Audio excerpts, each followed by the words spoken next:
This film opened up a raw nerve.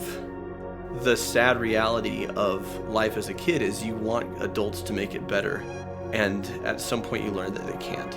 I've never been more sorry about anything in my life. The tighter we hold on, the more we try and stop the inevitable from happening. The more powerless we feel, and the more we embrace that we have to let people go. You will tell me this truth that you hide. There's such power in getting past the behavior to the pain. You will tell me your nightmare. And I can deflect it, I can avoid it, I can throw myself into other painful experiences, but it's going to happen. It's really hard to watch, but that's ultimately what makes it so powerful and real. I'm sorry you have to face this, but you have to be brave. Facing and accepting the messily ever after, the reality of it, is where we find our strength. How does the fourth story end? It ends with the boy holding on tight to his mother. And by doing so, he can finally let her go. Oh, that did it. I'm out. If I try to talk, it's just going to be this.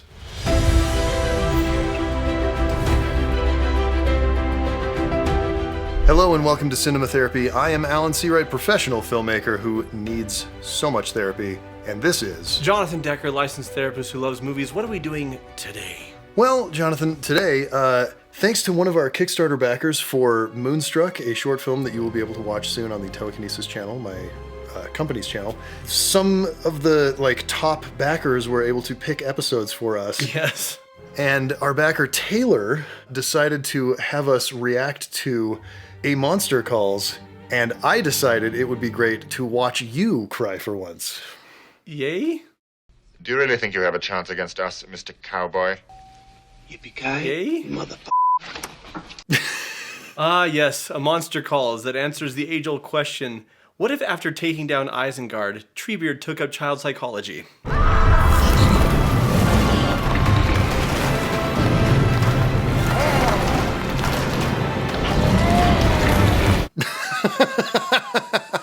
Well, the answer is this slightly uneven but deeply emotionally damaging movie. All right, let's dive in. I have come to get you, Connor O'Malley.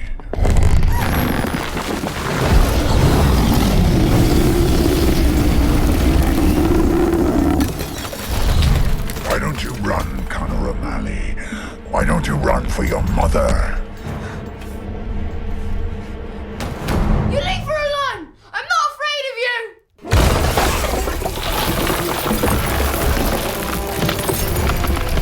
He looks back to see if she's okay. It's so telling to me. Why don't you run for her mother? My instinct is to protect her. I will visit you again on further nights, Connor O'Malley, and I will shake your walls until you wake, and then you will tell me your nightmare. No. Yes, that will be your truth. And if I don't...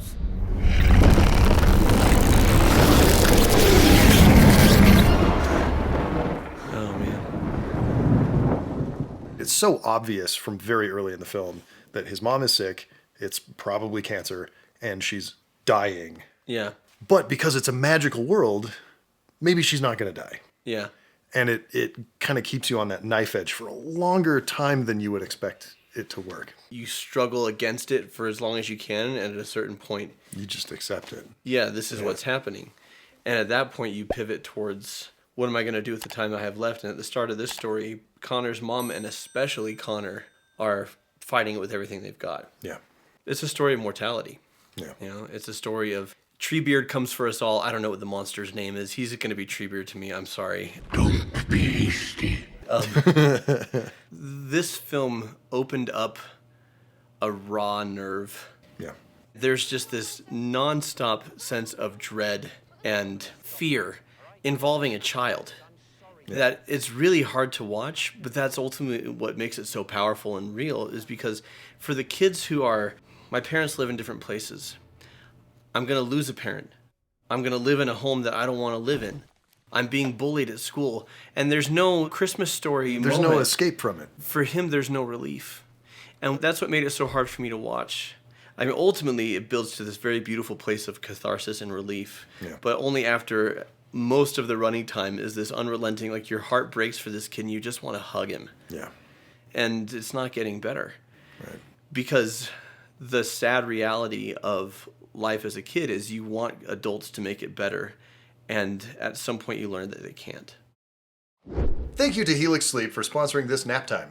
As you know, Helix Sleep makes premium mattresses and bedding that are customized to fit your needs. Everybody's different, and Helix knows that. They made the sleep quiz to match your unique body type and sleep preferences to make the perfect mattress for you.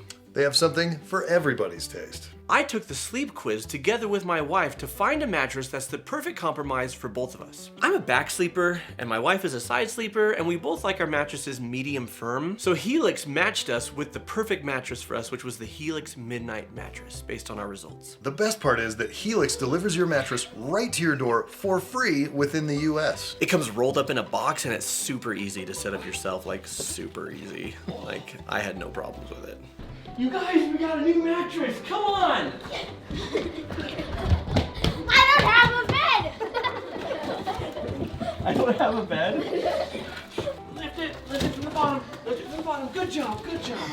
All right. I've had my Helix mattress for a few weeks, and what I like most about it is that the medium is the perfect firmness for me, because too soft and my back hurts, and too firm and my back hurts. There are financing options and flexible payment plans. With your Helix sleep mattress, you get a 100-night sleep trial along with a 10-year warranty. That is more than 3 months to determine whether or not you like it. And if you don't, they'll pick it up and you get a full refund.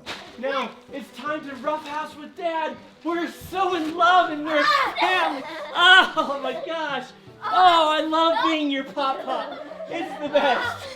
Okay, so I love my new Helix sleep mattress, and I think that you will too. So go to helixsleep.com/cinematherapy, and you can save up to $200 on your personal Helix sleep mattress and 2 free pillows. Slumber party. I need to see her. Look, we'll see what happens today, and maybe you can visit for a little while this afternoon.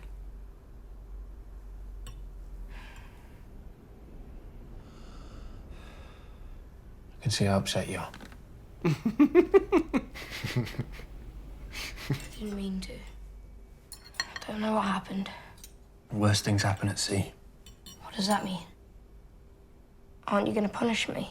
What could possibly be the point in that? Such great parenting. Because why did Connor destroy the room in the first place? Because his mom is dying. Yeah.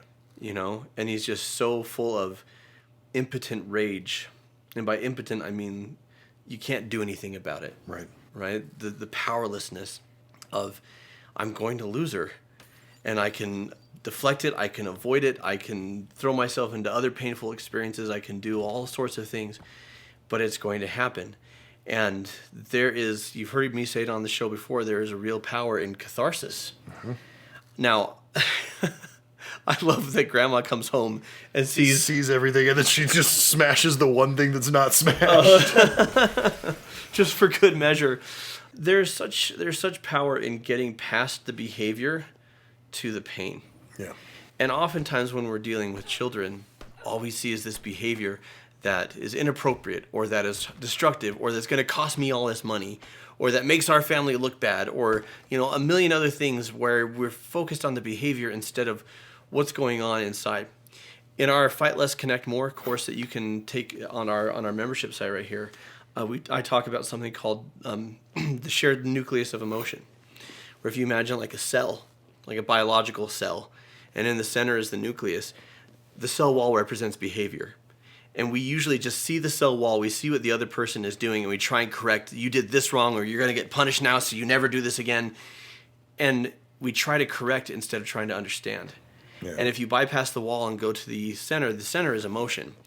And behaviors can be wrong, but emotion's never wrong. Right. Emotion just is. It just exists for us to do something with. And his dad rightly sees, instead of trying to correct the behavior, what could possibly be the point in punishing you?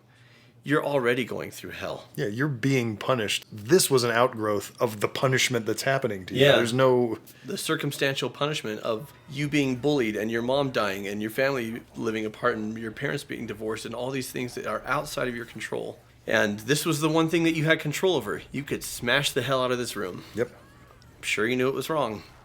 So let's clean it up. Yeah. Because Mum got pregnant with me. Hey. Your mum never regretted having you. You were only ever good news.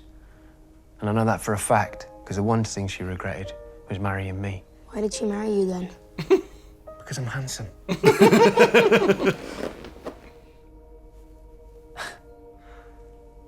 Your mum was amazing, and she still is. And we were in love. I mean, I still love her, but you'll see that love isn't enough. It doesn't carry you through. So you didn't get happily ever after? No, but that's life, you know? Most of us just get messily ever after. I love that line. That's all right.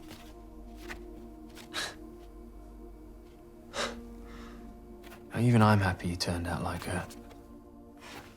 I do think love is an essential part of living. For sure. You know, it just takes different forms.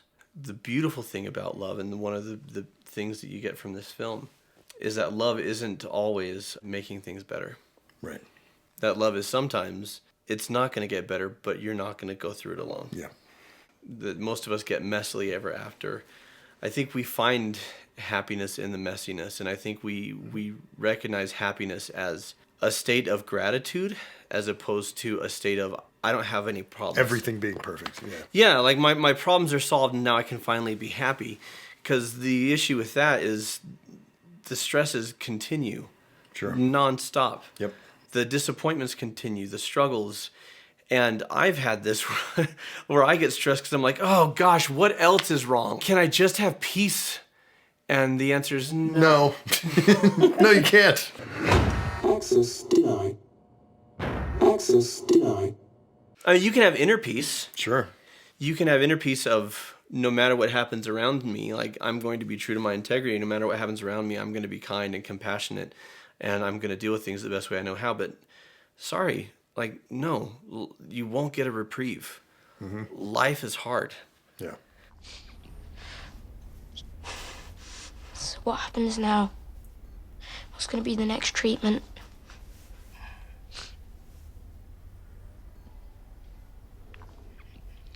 So sorry. I've never been more sorry about anything in my life.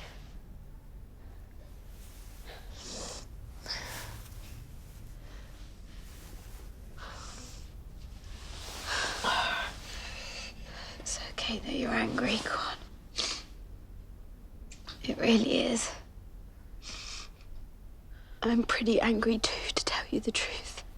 One thing that's lovely about this story is it's a bad thing happening to a kid. Hang on. Con, are you listening?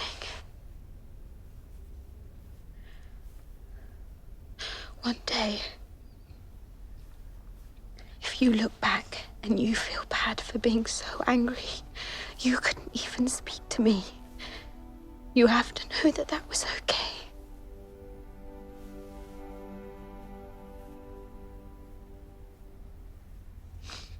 That I knew.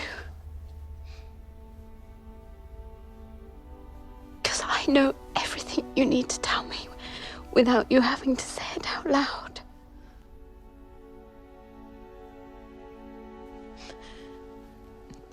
And if you need to break things, by God, you break them. Break them good and hard. And I'll be right there, Con.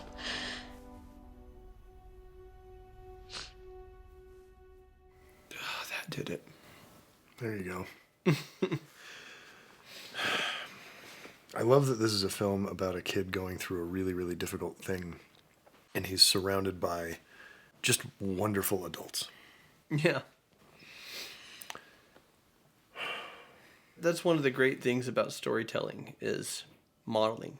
Yeah. Right? that there are people who handle things really well in real life. Sure. But if you can't get it in real life, you can write it. Yeah. You can write, this is what it looks like. Oh, it just breaks me that he pulls away from her. It's so understandable. He's so devastated and he's angry. And the only figure to be angry at is in front of him. Of course, it's not her fault. Right. And the foresight, if one day you look back and you feel bad that you were too angry to talk to me, I need you to know that that was okay. That's okay. That she's the one who's dying. And she could say, you're my son. I need you. Don't pull away from me. Like, I'm the one who's dying here. And it's just understanding for him. Yeah. It's so beautiful.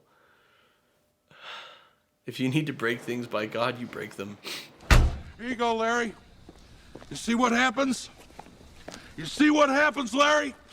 You see what happens? Connor keeps in this nightmare where he's trying to keep his mom from falling into the depths of the earth in the graveyard. Yeah. And he doesn't tell anybody about his nightmare, and he always wakes up before she falls.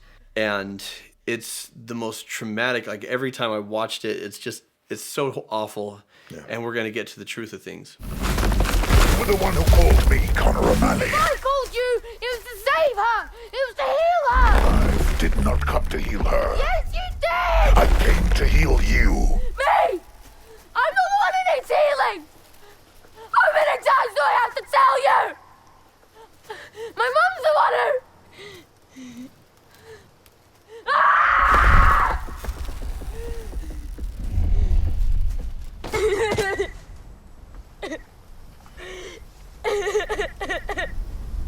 Crap, this kid's so good. Speak the truth. The truth, Connor O'Malley. Tell me the truth, boy. Speak the truth. Speak the truth. Speak the truth. Speak the truth, boy. I want it to be over!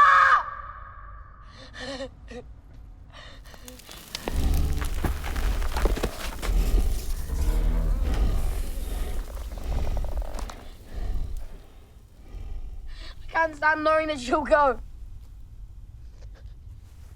I want it to be finished. I let her fall. I let her die.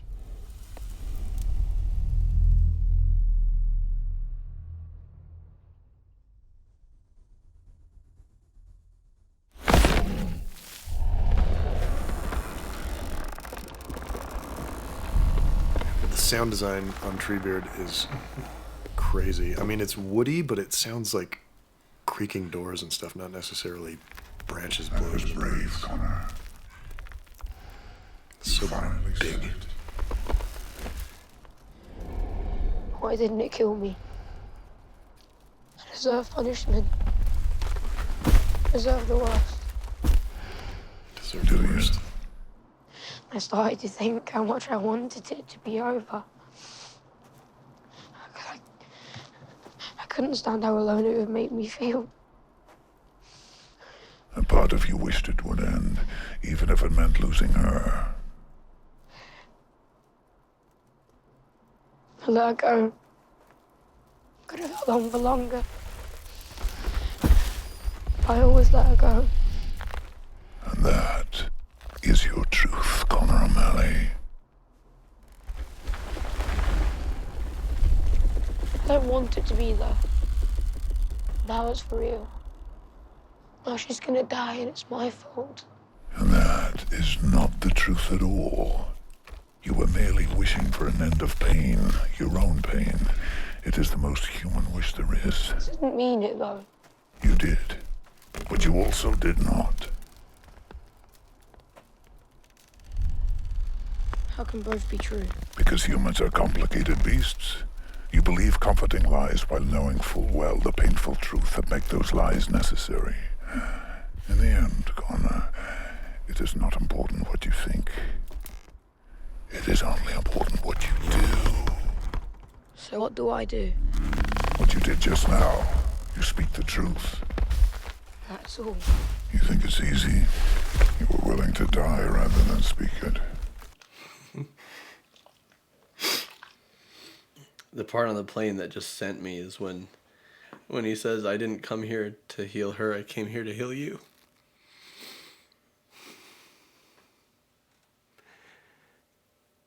Because all you want is for the person that you love to get better. You want to extend it, the time that you have, the connection, the memories, and accepting that you can't can feel like a betrayal. He hated himself because in the nightmare he kept letting her go. And he felt ashamed for letting her go. Like a terrible person. To the point where he actually sought out getting his butt kicked by the bully. And he wanted punishment. That's why he was smashing things. That's why he beat that bully up. He wanted to be punished because he felt like he deserved it. Yeah. There's a truth here, which is that human beings are complicated. You didn't want her to die, but you wanted your pain to end. I don't know anybody in any circumstance who hasn't had thoughts and feelings that they're ashamed of. Yeah. I've had thoughts before because I adore my kids. And I've had thoughts of, man, I wish you were never born. And then I feel deeply ashamed and like I'm a terrible person. When the simple fact is that raising kids is hard. It's really, really hard. And sometimes they press dark buttons. There have been times where, I wish I'd never married. There have been times where I've thought, I wonder how much my life insurance policy is. I should look into that. Yeah. You have these thoughts. And these thoughts scare you because you think that's against my values. That's terrible. But the fact is, it's all just impulses. It's all just thoughts and feelings. The fact that they arrive, the fact that they have them doesn't make us monsters. It just makes us human. Speaking of that kid's acting, when he says, "I'm the one who needs healing," and then he just screams. I didn't want to have to heal. I just wanted my mom back. But I didn't get to make that choice, And when I've had hard times with other people, I've wanted them to get better. I've wanted them to make changes. I've wanted them to grow. And you keep coming back to your journey is literally the only thing that you have say over. Yeah. And it doesn't matter what you feel, it matters what you do. I'm not a terrible parent for having moments where I just think of how much easier my life would be. No, you're a terrible parent for only feeding your kids sugar. God, that's good! Rupert, suddenly I want to run! Chase me! Oh, now I'm sad. I'm not an ungrateful recipient of life for having moments where I think it would be easier to not be alive. We feel things. And then what we do is what matters. What we do is our character. What we do is our integrity. That's right. And sometimes what we do really sucks and we got to make amends or we got to redirect, Yeah, but if you do that work, that's the end result. Yeah. The bad choices you make along the way can be outweighed by good choices that you make afterwards. Yeah. You can always do your best to make amends. And that's not even the journey that this kid is on. He's beating himself up for having, like Treebeard says, a natural emotional response. I just want it to be over. Yeah. And we're all going to have to go through some shit. Hopefully you're surrounded by lovely people like Connor O'Malley was. And if not, draw a tree monster. That'll help, I guess. Well, the fact that his mother's an artist, he's following suit. The author of the book, the makers of the film, we deal through art. Or at least a lot of us do. We deal through creation. That's how I deal. Well, and the fact is, you lose things. Things are destroyed. Things die. Things atrophy. Yeah. And so you create something. Right. As part of that healing process. I enjoyed this movie. I didn't think it was one of the best films ever made. And that being said, I really appreciate J.A. Bayona's work. He's done great stuff. Really spectacular visualist as a storyteller. All the watercolor stuff in this movie is so cool. Oh, so good. The animated sequences are just brilliant. There's a scene where he gets picked up by his grandma and she's taking him back to the hospital and she's, going over this is kind of the end. And it's raining outside, and as they're sitting in the car, the water streaking the windows very much makes everything look like a watercolor, which was the medium that his mom worked in. Yeah.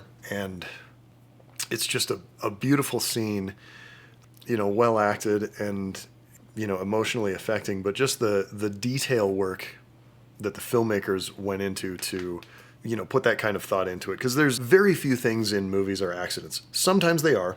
That was not an accident. They poured water on that car because you don't get a downpour and then it goes for 6 hours while you're filming that scene. Yeah. That just doesn't happen in real life. Yeah. So Treebeard tells him to tell the truth. And I love the idea of, is that all? And he says, does that seem easy to you? You were about to die rather than tell it. And I think we all have things that we carry a lot of shame about, a lot of secrecy. What would people think if they found out? Or how would they judge us? Or what would they think of us? Or if I acknowledge this, then what does that mean for my life? Yeah. And we would rather die than tell that truth. In my experience, and I have a fair amount of experience with this personally as well as helping thousands of people at this point, they say confession is good for the soul. That is a very true thing. Yeah, I would think it almost never goes wrong. Well, and even if there are consequences for truth-telling, facing those consequences is inevitably better than burying. Yeah. I'm afraid. Of course you are afraid. It will be hard. It will be more than hard.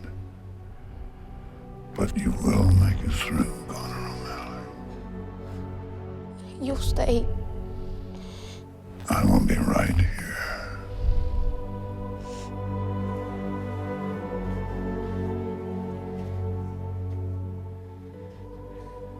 What do I do?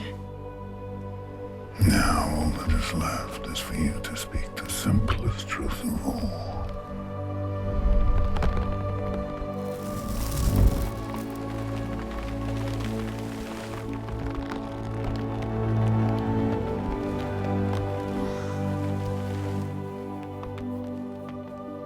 I don't know if they built a giant tree hand or if that was visual effects, but either way it was fantastic. Good work, team. I don't want you to go.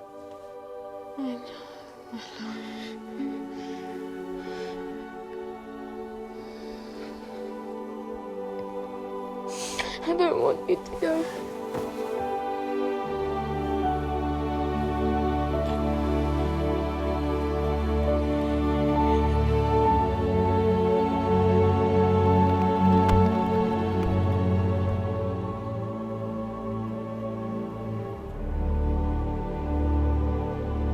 How does the fourth story end? It ends with the boy holding on tight to his mother, and by doing so, he can finally let her go. And 1207 is always when the monster comes a-calling. Yep. Well, crap. I'm out. If I try to talk, it's just going to be this. Damn it, Bayona. I know what you did. It's the great paradox of we hold on tight to people and we lose them, but we let them go and we keep them. Yeah. The tighter we hold on, the more we try and stop the inevitable from happening, the more powerless we feel, the more rage we feel. Yeah. The more we embrace the inevitable, and the more we embrace that we have to let people go, the easier it is to transition to a really beautiful place, which is, I'm glad this person existed. Yeah.